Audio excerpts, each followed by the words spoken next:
Parents today are faced with the task of preparing young people for a future of which no one can be quite sure.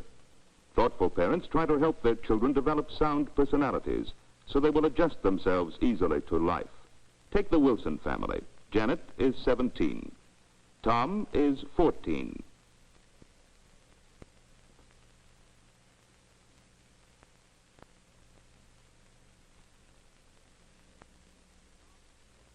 Tom and Janet are typical teenagers, no better and no worse than the average.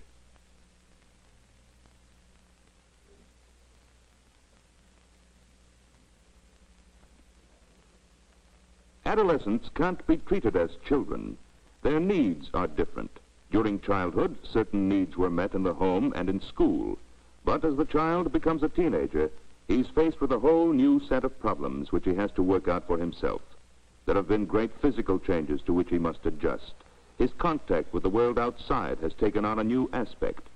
As well as meeting many more people, he's expected to get along better with them. Oh, Miss Wilson. Honey, you won't forget to put the rubbish out this morning for me, will you, please? Yeah, okay.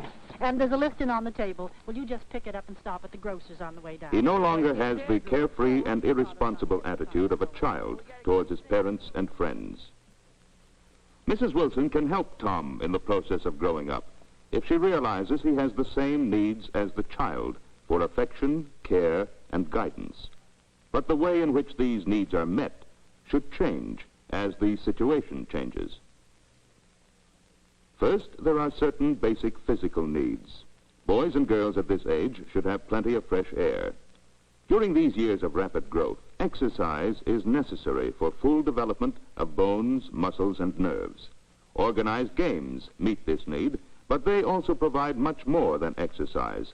Team play encourages cooperation, loyalty, and the spirit of fair play. Competition with others of his own age teaches good sportsmanship and helps the teenager to appraise himself in relation to others.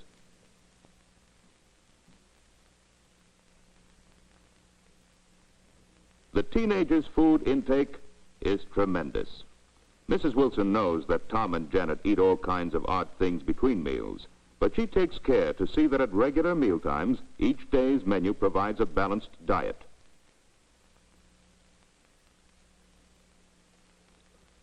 And adolescents need a great deal of rest. Although they may seem physically mature, they are still growing quickly and burning up energy. They should have good facilities for sleep, privacy, quiet, and fresh air.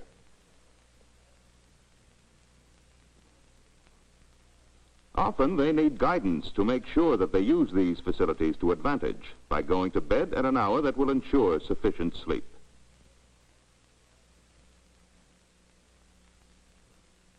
And there are definite mental needs during adolescence. Tom's mind is developing rapidly, and he needs to exercise his new ability to think. He reads more, and his choice of reading matter is more serious. He watches movies and television more critically.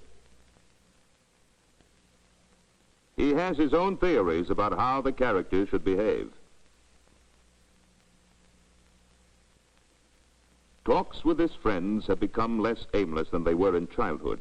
They discuss many everyday topics, even argue. While they may seem dogmatic and overconfident, they really use these discussions to work out their own ideas more clearly. A good educational program keeps pace with this rapid development because educators know that if the teenager ever loses interest in study, it's difficult to revive that interest. Therefore, the curriculum should be difficult enough to provide a challenge to the student's interest. It should also encourage the development of initiative and the ability to make decisions. New ideas should be introduced to stimulate further mental development. Visual materials and modern methods go a long way toward providing this stimulus. Janet is reaching the end of high school. A decision on her future career is becoming a real issue. She has a pretty clear idea that she wants to be a nurse, but practical and sympathetic advice from the vocational counselor helps her to decide on courses and look at the future realistically. But education has two sides. One is the direct instruction that is given in school and at home. The other is less direct. I understand all that. But if a Jew isn't going to be accepted in our lodge, then I don't want any part of it. No, I'm sorry, Dick. I just can't see it that way. Who you met at, Pop? That was the secretary of the lodge. You know, Tom, some people have queer ideas of democracy. The teenager's attitude to life and to other people is strongly influenced by what they observe and overhear. Why can't he be on the team? Plays ball as good as you do, doesn't he? He's got as good grades you have, too. What's his color got to do with it? The spiritual needs of the adolescent are not always easy to recognize. Tom feels the need of a faith that means something to him. New acquaintance with science, and knowledge of other religions, and a desire to think for himself have led him to question beliefs readily accepted during childhood. Yeah, but how do we know for sure about Adam and Eve? There wasn't anybody else alive then. There wasn't any writing for thousands of years. It was all written down much later by some guy. Maybe he just made it all up. Whether or not he feels free to question his parents' beliefs depends on the kind of religious training he had during childhood. Tom's early training was not dogmatic.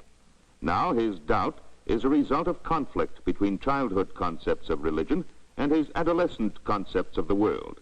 To Tom, doubt does not mean rejection of all his beliefs, but adjustment of his beliefs to fit in with his new understanding of life.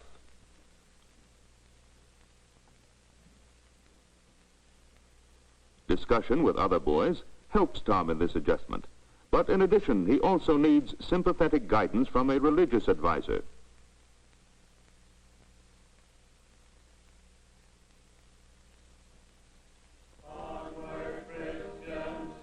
Janet has passed through this stage of religious doubt and awakening. After friendly discussion with her parents, she has adjusted her childhood beliefs so that they will satisfy her need for a faith with real meaning in adult life.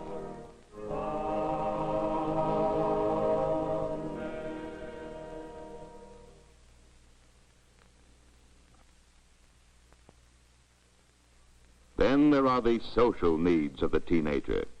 Mrs. Wilson recognizes the importance to Tom and Janet of the companionship of other teenagers, and so she is glad when Janet wants to have informal parties at home. She'd rather have it that way than have Janet out at a public dance hall or in a parked car somewhere. The food will be simple, but there'll be lots of it. There'll be some of the very latest records.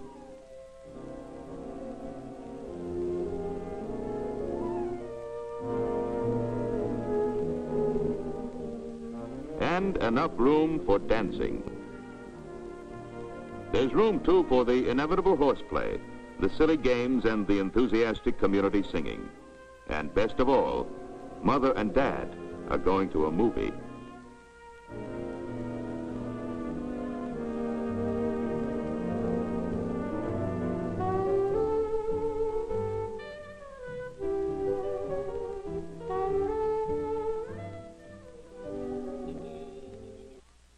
Tom is not interested in parties and dancing, but he does like to get together with boys of his own age. It's easier for younger teenagers if recreation is organized for them. They haven't yet had enough experience to do it for themselves. Tom is fortunate that he lives in a community wide awake to the needs of its youth. It could be a boys' club, a church group, or a 4-H club.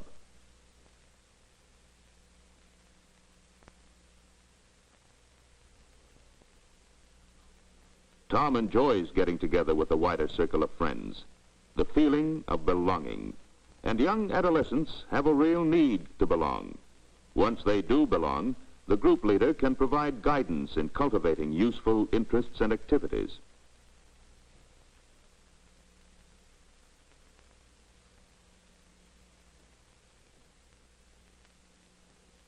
Adolescents need rich creative experience, especially during the years of physical change.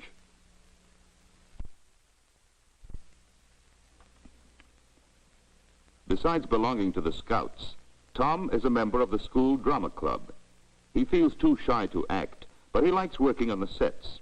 He gets real satisfaction out of this constructive activity along with other young people, and it's a chance to get to know the girls outside school hours without having to ask for a date.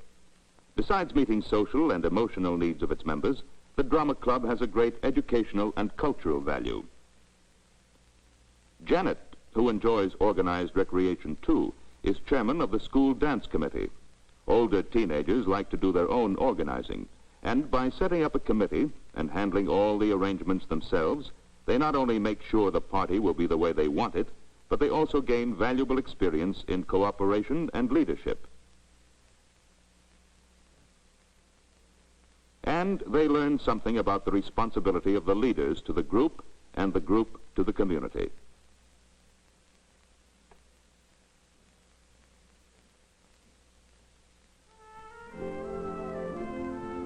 Such parties provide a healthy relaxation of the tension that is common during the teen years.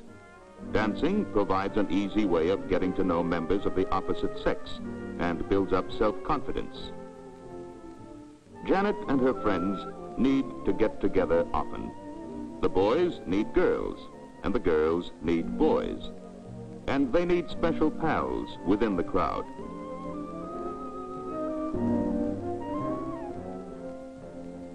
They like to have frequent, intimate conversations with these friends to give them reassurance of friendship.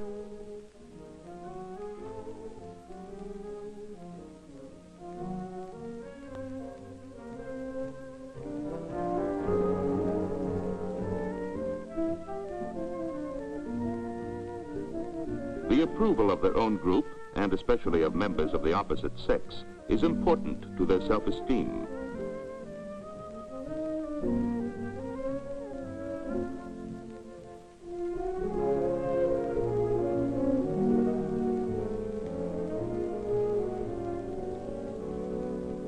And finally, the emotional needs of the adolescent. Besides Janet's need for approval by her friends, there are two important needs that must be met at home: independence and acceptance. I'm going to bed, Harry. Leave the door unlocked for Janet. I hate to go to bed while she's still out, but she has to grow up sometime, I guess. Where was she going tonight? To the school dance with Jim. She said she'd be home at 1 o'clock, and she usually comes in when she says she will. Mrs. Wilson realizes that Janet wants to be free to make her own decision about the time she'll be home. But Janet, subconsciously, feels more secure if her mother is concerned about her staying out late. She wants to be grown up and independent, and yet she's not sure enough of her own judgment to accept full responsibility for all her actions.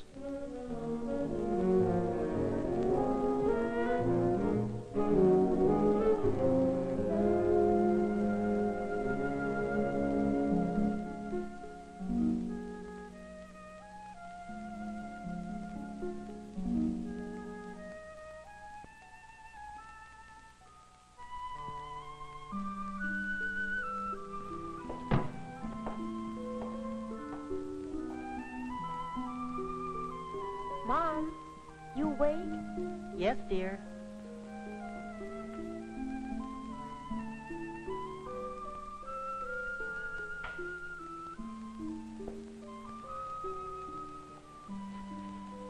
Oh, Mom, I had a wonderful time. Did you, dear? Oh, Jim is just gorgeous. I guess he must be. He wanted me to go to Nick's after the dance. I told him it was too late. I'm glad you did, dear. It is pretty late. Night, Mom. Oh, he's wonderful. Good night, dear. Night, Mom. Janet seems to need approval for everything she does. And because her mother has always been friendly and understanding, she confides in her. As her daughter grows up, Mrs. Wilson is constantly revising her attitude. She recognizes Janet's need for association with boys, and she sees her need for independence. The guidance and discipline of childhood have been replaced by guidance and trust. And because of this sympathetic attitude and gradual giving over of responsibility, Janet has been able to behave in a normal 17-year-old way. She's been able to enjoy friendship with boys and yet has not betrayed her mother's trust.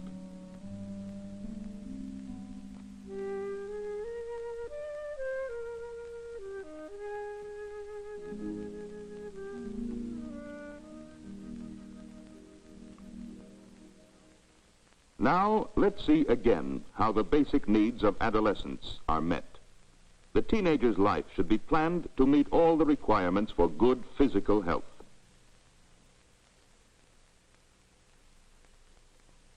Both at home and at school, the adolescent should have enough mental stimulation to bring about the fullest development of his mind.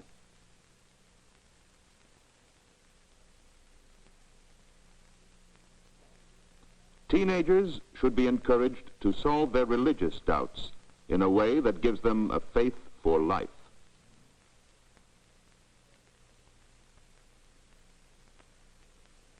They need healthy and informal get-togethers with others of their own age.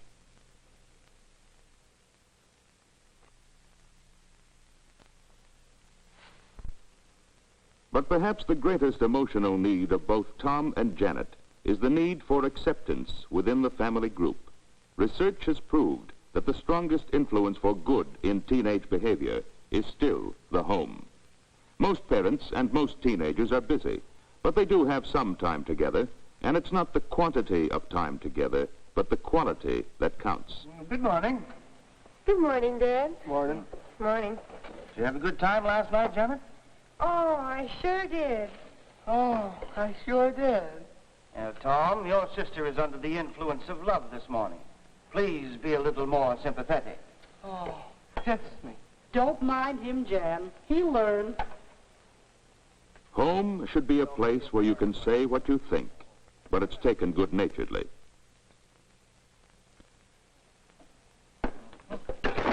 I'm not. Where everyday problems of growth are recognized as normal and not fussed over. Hi, folks. Oh, hello, Butch. Come on in. I am in. Like some breakfast, Butch?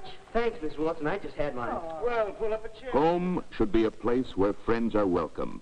Parents who honestly enjoy family life and show it set an example of healthy, happy living. By offering understanding, guidance, gradual independence, and acceptance within the family group, Mr. and Mrs. Wilson are helping their teenage son and daughter to build sound personalities for whatever the future may bring.